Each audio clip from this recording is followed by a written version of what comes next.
எனக்கும் திருச்சிக்கும் நிறைய தொடர்புகள் உண்டு. முக்கியமாக என்னுடைய சகோதரர் திரு சந்திரஹாசன் அவர்கள் இதை தன் ஊராகவே ஏற்றுக்கொண்டு விட்டார். அவர் ராமநாதபுரத்துக்கும் போல பரமக்குடிக்கும் போல சென்னைக்கும் வரல. இதுதான் என் ஊர், இங்கதான் இருப்பேன் என்று கிட்டத்தட்ட 40 வருடங்களாக இங்கே இருந்தார். இந்த சரி, அதெல்லாம் என் கதை, நம்ம கதை பேசுவோம். இப்ப இந்த தேர்தலின் மைய கேள்வி என்ன? வளர்ச்சி உங்களுக்கு தொடர வேண்டுமா? இல்ல இது எப்படி போனாலும் போட்டோம், கொஞ்சம் மாற்றம் இருந்துட்டா சந்தோஷமா இருக்கும்னு இது என்ன காத்தா நினைச்ச போது அது கூட அடிக்காது. மாநில உரிமைகளை நீங்கள் காக்க வேண்டுமா, இல்ல இப்போதைக்கு அடமானம் வைக்கணுமா? இதை நீங்க முடிவு பண்ணிக்க. இதுதான் கேள்வி. இதற்கான பதில் இங்க சொல்ல வேணாம், நீங்க 23ஆம் தேதி சொல்லுங்க. இதுல தலைவன் இருக்கின்றான், தலைவன் இருக்கின்றான். நான் பாட்டு பாடுறேனே, யார் தலைவன் யோசிச்சு பாருங்க. 15 கட்சிகளை வெவ்வேறு கருத்துள்ளவர்கள், எதிர்த்து பேசியவர்கள், வெவ்வேறு சித்தாந்தம் உடையவர்கள், எதிர் சித்தாந்தம் உடையவர்கள், இவர்களை எல்லாம் ஒருங்கிணைக்கும் ஒரு தலைவன் அரிய தலைவருக்கான பண்பை உடையவன் என்றே கொள்ள வேண்டும். அது இப்பொழுது நம் முதல்வராக இருக்கும் மு.க. ஸ்டாலின் அவர்கள்தான்.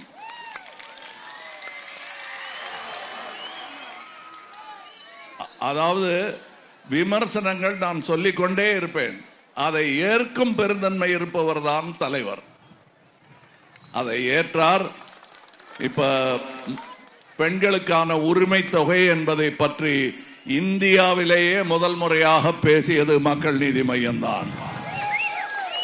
ஏதோ அனுபவம் இல்லாத சின்ன கட்சி பேசுது அப்படின்னு அதை ஒதுக்கி தள்ளாம மொத்தமா அதில் இருக்கும் நல்ல விஷயம் எதுவாக இருந்தாலும் அதை செயல்படுத்துவோம் என்று செயல்படுத்தி காட்டினாரே, அது ஒரு காரணம் போதும் நான் இங்கே இவருடன் நிற்பதற்கு. ஒரு தலைவரின் அடையாளம் என்ன? மக்களுக்கு ஆபத்து என்று வரும்போது ஓடி வர வேண்டும். ஓடி, அவ்வளவுதான். கோவிட், மழை, வெள்ளம், புயல், பேரிடர்கள், விபத்து என்று வரும்போது யார் வருகிறார்கள் என்று யோசித்து பாருங்கள். கஜா புயலின் போது இந்த வழியை, புயல் வந்த வழியெல்லாம் நானும் வந்திருக்கிறோம். புயலை தொடர்ந்து அல்ல, புயல் செய்த அந்த கோர தாண்டவத்தை தொடர்ந்து வந்தோம். அப்பொழுது நடந்து வந்தோம், சேற்றில் கால் பதித்தோம், மக்களிடம் கைகொலுக்கினோம், அவர்கள் கண்ணீர் எங்கள் தோளை நனைத்தது. இதெல்லாம் நடந்த நிஜம். இப்பொழுது இங்கே இவ்வளவு அவலம் நடந்து கொண்டிருக்கிறதே என்னும் பொழுது மேல கட்ட கட்ட கட்ட கட்டன்னு சத்தம் கேட்டுச்சு. பார்த்தா அன்றைய முதல்வர் ஹெலிகாப்டர்ல போயிட்டு இருந்தார். தலைமை என்பது மக்களை தேடி வர வேண்டும். திருச்சியையும் நேரு ஐயா அவர்களையும் பிரிக்க முடியாது, பிரிக்க முடியாத தொடர்பு அது. உங்கள் முன்னேற்றங்களில் எல்லாம் அவருக்கு பங்கு இருக்கிறது என்றால் மிகையாகாது.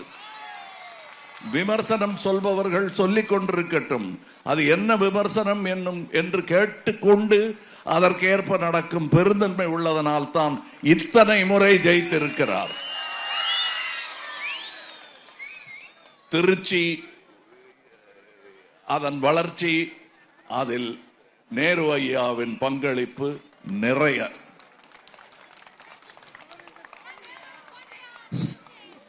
ஒண்ணுமே சொல்ல வேணாம். ஸ்டாலின் அப்படின்னு சொன்னாலே டெல்லியில ஒரு சின்ன பிபி ஏறுது.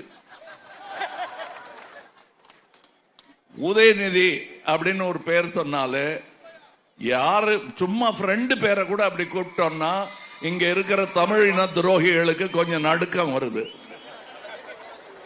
தமிழ் இன துரோகிகள்னு நான் சொல்றது நிஜமாவே கோபத்துல சொல்றேன். அதை செய்யக்கூடாது, செய்ய முடியாது. ஏன்னா நாமெல்லாம் இருக்கோம். அதாவது முதல்ல எப்படி ஒரு முகலாய சக்கரவர்த்தி இருந்தார், கடைசி சக்கரவர்த்தி பேரு பகதூர் ஷா. அதுக்கு முன்னாடி ஒரு கம்பெனியா தான் வந்தாங்க, ஈஸ்ட் இந்தியா கம்பெனின்னு. அந்த பகதூர் ஷா கிட்ட சும்மா பேசிட்டு வியாபாரம் பண்ணலாங்களாமா பர்மிஷன்லாம் கேட்டுக்கிட்டு இருந்தாங்க. அதுக்கு முன்னாடி தலைமுறையும் வியாபாரிகளாக தான் வந்தாங்க. திடீர்னு ஒரு நாளைக்கே கொஞ்சம் ரொம்ப ஓய்வெடுக்க வேண்டி இருக்கும் அப்படின்னு அவரை ஒதுக்கி விட்டுட்டு நாட்டையே கைப்பற்றிட்டாங்க. அப்புறம் விக்டோரியா மகாராணி வந்தாங்க.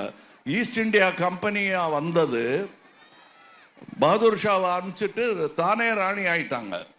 இப்ப வடக்கிந்தியா கம்பெனி ஒண்ணு வந்திருக்கு, கூட ஒரு ஷாவும் வந்துட்டாரு.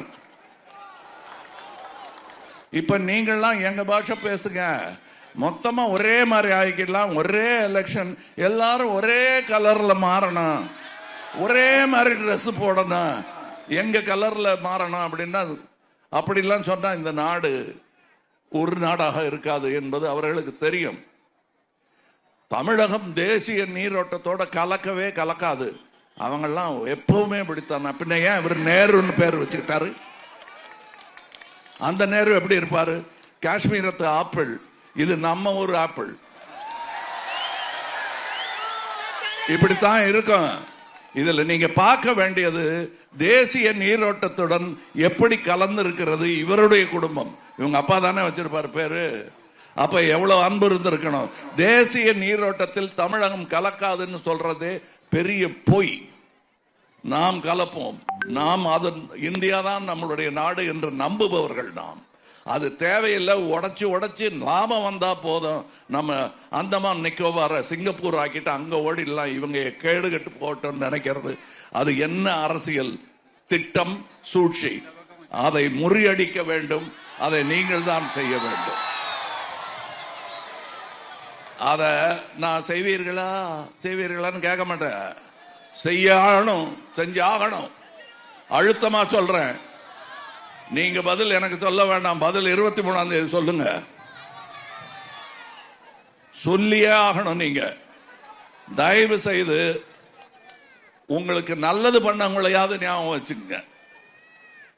பண்ண போறேன்னு சொல்லிட்டு வர்றவங்க பண்ணலைங்கிறதையும் ஞாபகம் வச்சுங்க. உதாரணம், ஊரே காலி பண்ணிக்கிட்டு பொட்டு படுக்கையோட வடக்கில் ஓடிக்கிட்டு இருக்காங்க. அவங்க ஆளும் ஆட்சி தான் உங்களுக்கு வேணும்னா அப்புறம் நான் உங்களை எப்படி காப்பாற்ற முடியும்? நேரு எப்படி காப்பாற்றுவாரு? எங்களை காப்பாத்துறதுக்கு இல்ல, கடமை செய்ய விடுங்கள். உங்க நாடு நல்லா இருக்கும், தமிழ்நாடு நல்லா இருக்கும். நான் பொய்யான கருத்து திணிக்கிறது இந்த காலத்தில் ரொம்ப ஈஸியா போச்சு. அதை நீங்க நம்பிடுறீங்க, அதான் பதட்டமா இருக்கு எங்களுக்கு.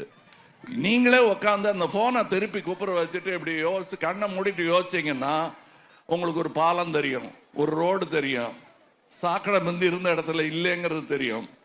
இன்னமும் கொஞ்சம் இருக்கு, அதுக்கு சரியான ஆள் வந்தாதான் அது போகுங்கிறதும் தெரியும். அப்படி யோசிச்சு பாருங்க. சும்மா ஸ்க்ரோல் பண்ணிக்கிட்டே இருக்காதீங்க, ட்ரோல் பண்ணிக்கிட்டே இருக்காதீங்க. நாடு முன்னேறணும்னா நாம் தனியாக சிந்திக்க வேண்டும். அதை நீங்கள் செய்தே ஆக வேண்டும்.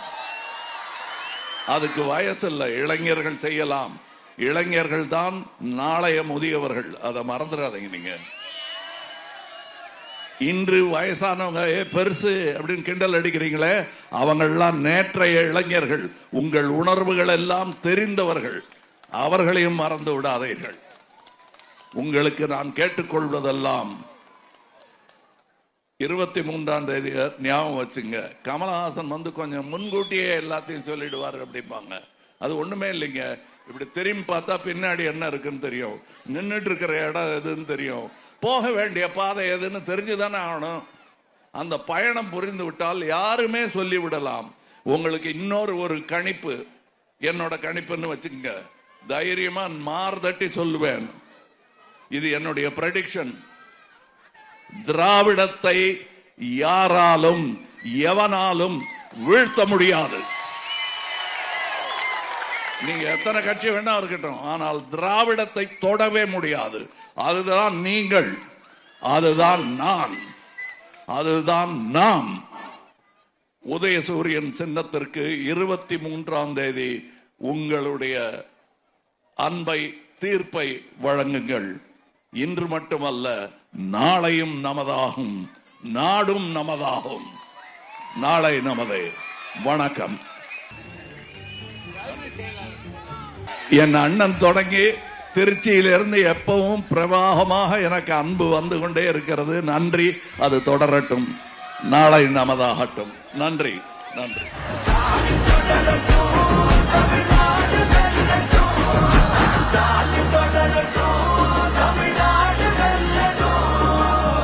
தமிழ்நாடு போராடும், தமிழ்நாடு வெல்லும்.